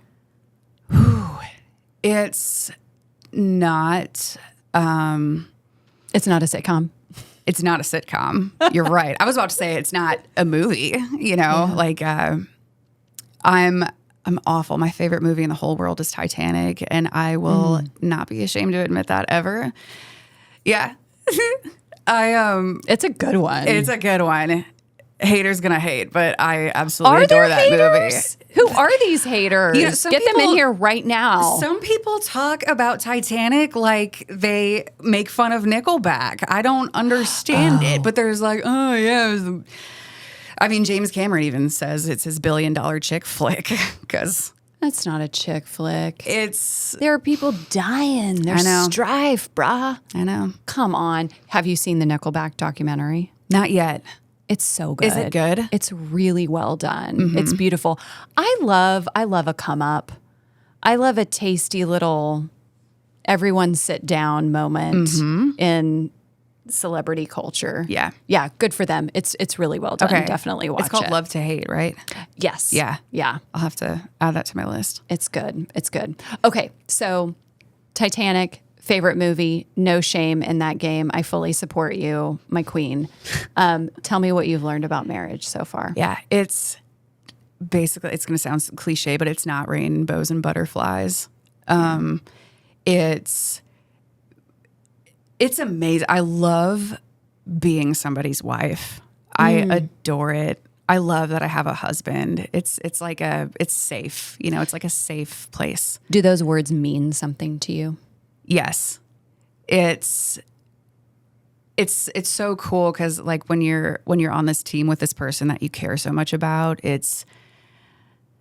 it's such a cool feeling. And like I said, it's safe. You have your person forever. It's so awesome. And when I say it's not all rainbows and butterflies, you picture like, oh, you're just showered in love all the time. And it's not really the case. And actually, a month after my husband and I got married, we were in a motorcycle accident. So we had to, we didn't have much of a honeymoon phase. So will you tell me more about that? yeah. We were on the interstate, and it was a Sunday night, and there was a lot of traffic for a Sunday night, which was like weird. So there's a lot of stop and go traffic. Were you on 65? 40. Okay. Which is probably the least pain in the ass out of all the interstates. But still. Yeah. And any interstate on a motorcycle is. Yeah. So we were just like, where is all this traffic coming from or whatever? So it was like stop and go. And were you on the back or were you on your own? On the back. Yeah. And I guess long story short, and when you're on the back, when you have a big bulky helmet on, you can't really see directly in front of you. So you're like looking off to this way. And you're looking off to this way. But all of a sudden he just slammed on the brakes, and there's traffic on both sides of us, and slammed on his brakes. And I looked ahead, and we went into the car in front of us, and we went over the handlebars. I remember hitting the ground, but I don't remember hitting the ground. Right. So yeah, I had a concussion. I bruised all my ribs, and I broke my foot, which was extremely lucky. Yeah. But not so much like the physical aspects of being injured in an accident, but the mental aspects. And I've never really struggled with mental health up until this moment. And I was surprised that they don't really teach it, but it's like when you hit your head, it causes a lot of mood swings and like lashing out in anger and crying hysterically out of the blue and stuff. So I had to find that out the hard way. So we both went through that together.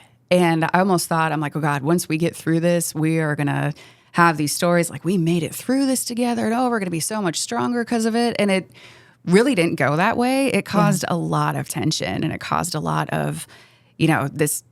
Granted, it didn't happen before the wedding, which is great, or like a month before. That would have been terrible. But it's like, yeah, we're so lucky to be alive. We're so lucky that, we got through this and stuff. But it's like, you think, marriage, or especially like growing up, you think, oh, two happy people, or another thing that Alice Cooper said, he's like, marriage is two dysfunctional people who totally refuse to give up on each other. I thought that was really beautiful. But, you think it's like, okay, we're married, we're going to get through this. It's going to be all happy. We're going to make each other stronger. And that's when you're actually through a tough situation, it's really not that easy. You have to put in a lot of effort and give each other a lot of grace, and I feel like I have a short fuse sometimes.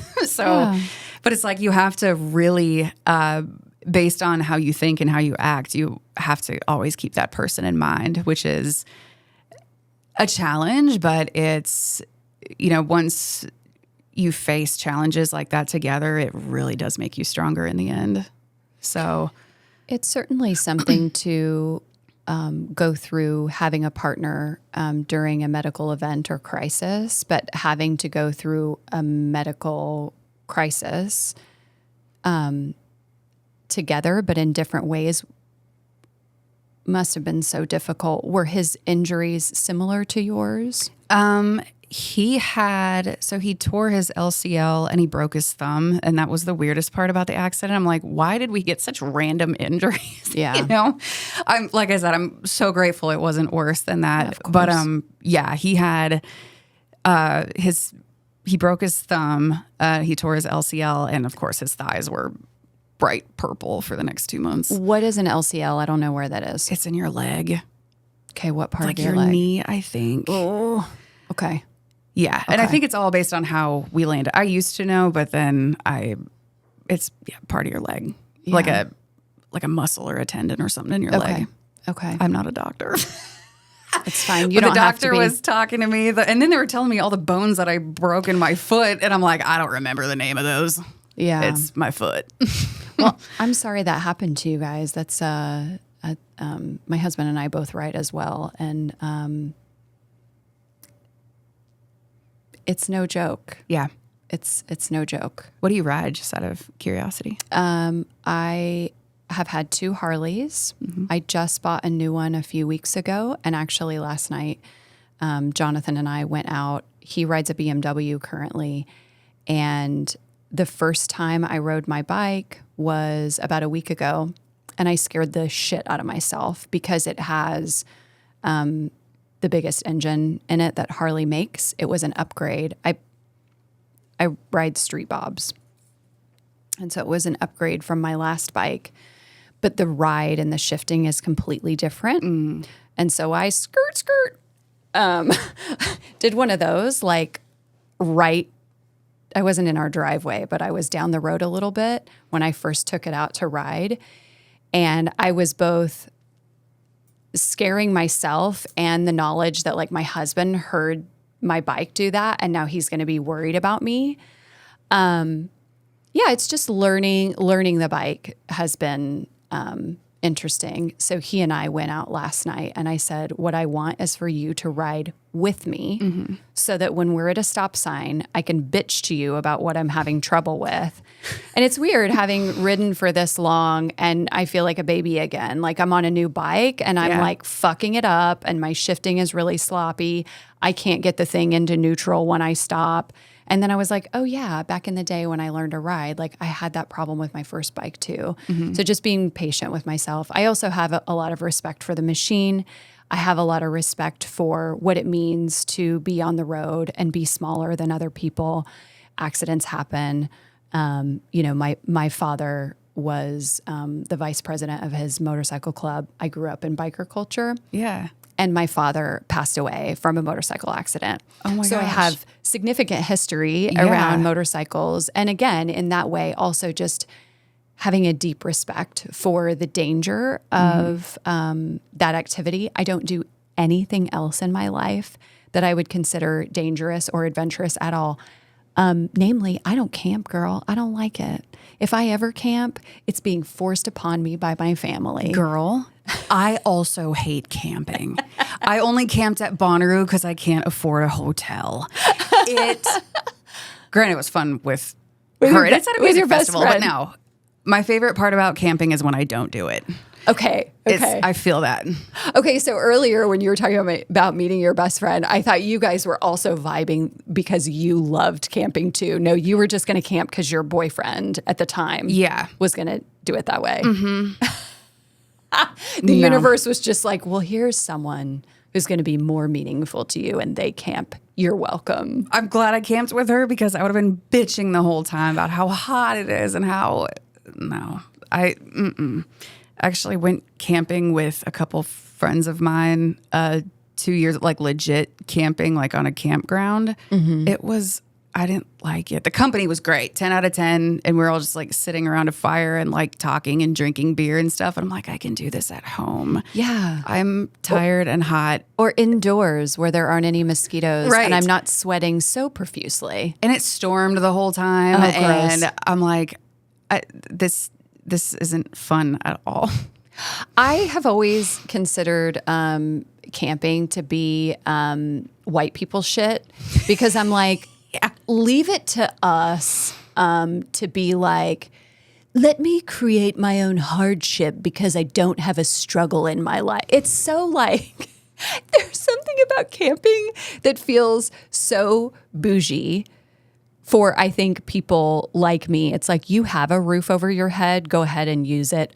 Although in saying that, I am dismissing the large population of people who just really, truly do like to be connected to nature. Nature and my body don't get along because I'm too delicious to be outside. I feel that.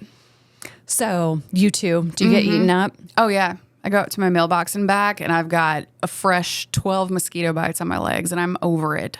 Yeah, same. I'm like, in my next life, I want to be a woman of nature and be able to enjoy the great outdoors, but not this one, baby. Like, I need to be in the AC. Yeah, same. I'm the most indoorsy person you will ever meet. I'm going to ask you 2 quick questions to end our interview.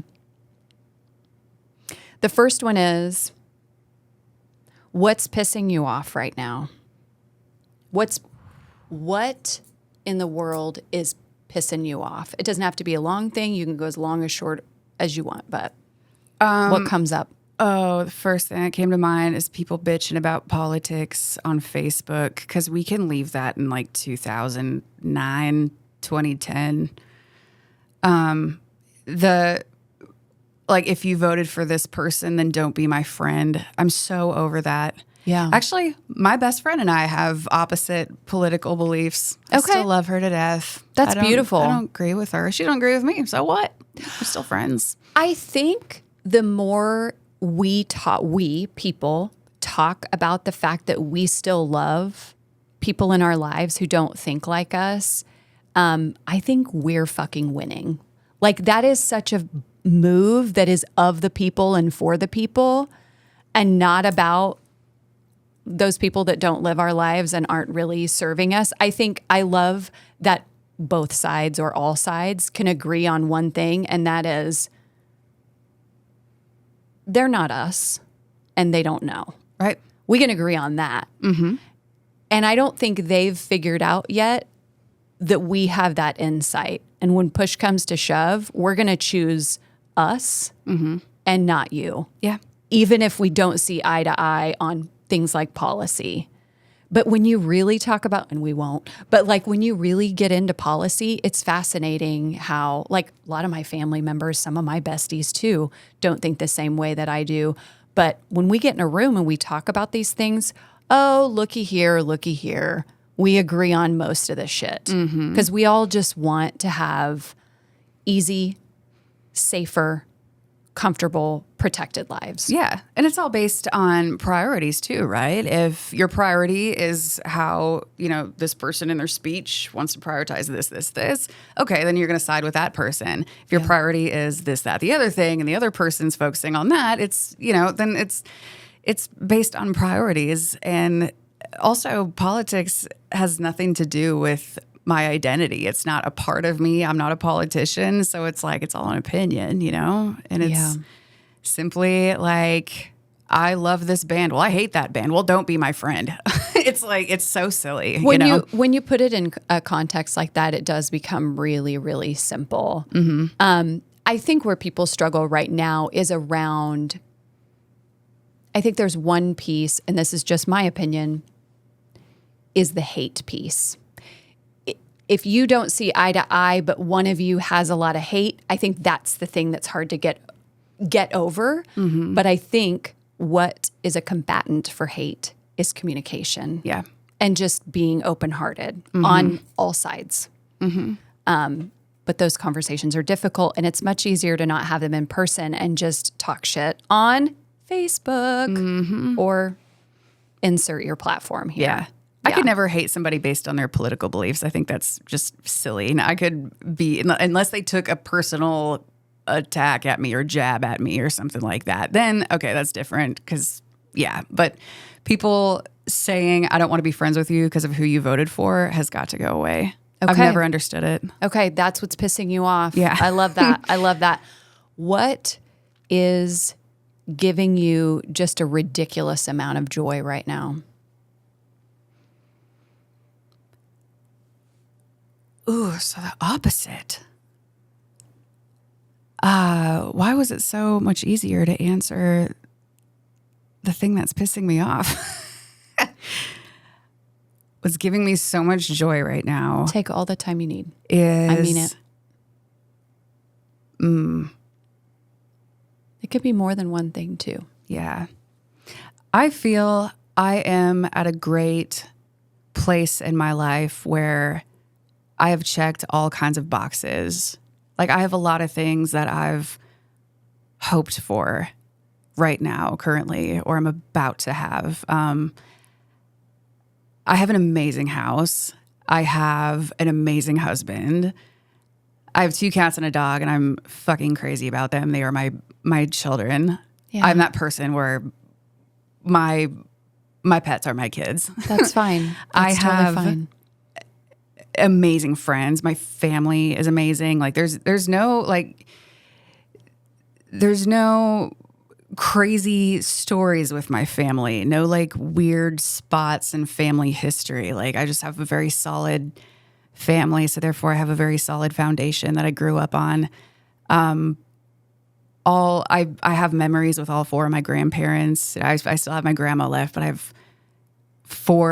have memories with all four of my grandparents. And I feel like that's not as common as when I get older, or as I've gotten older, I've realized it's not as common as I once thought it was. Yeah. My parents have a great marriage. Me and my husband have a great marriage. I have awesome friends. Like, my job is wonderful. We're going to Iceland this year, and I've been dreaming of going there for years. And I'm just like, oh, things are making sense. And Nashville just got a direct flight. I know. Oh my God, I'm so excited. I'm not a good flyer, so I'm going to have to be popping Dramamine or something on this flight. But yeah, I'm so excited for it. Well, once we cut the microphones, we can talk about Iceland, because I've been, and girl, I have some tips. Oh my God. You're Yes, gonna please. be crazy about it. It's wonderful. Highly recommend. I went on a girls' trip, and I want to go and take my family next. So it's wonderful. You're gonna have a great time.